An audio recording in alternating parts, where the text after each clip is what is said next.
Një tërmet i fortë godet sot Stambollin.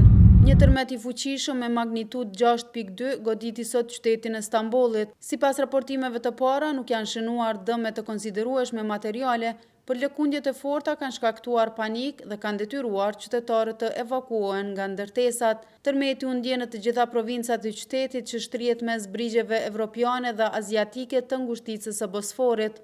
Sipas të dhënave zyrtare, tërmeti u regjistrua në orën 12:49 me orën lokale, me epiqendër në zonën e Silivrit rreth 80 kilometra në perëndim të Stambollit dhe me një thellësi prej 9.92 kilometrash. Deri më tani raportohet vetëm për një person i cili është hedhur nga balkoni nga frika në momentin e lëkundjes. Megjithatë, autoritetet nuk përjashtojnë mundësinë që numri i të lënduarve të rritet. Ky tërmet konsiderohet ndër më të fortët që ka goditur Stambolli në vitet e fundit, një qytet ku jetojnë rreth 16 milion banor. Institucioni turk për menaxhimin e fatkeqësive natyrore, AFAD, ka këshilluar qytetarët të qëndrojnë në ambiente të hapura dhe të shmangin qëndrimin pranë ndërtesave derisa situata të qetësohet plotësisht.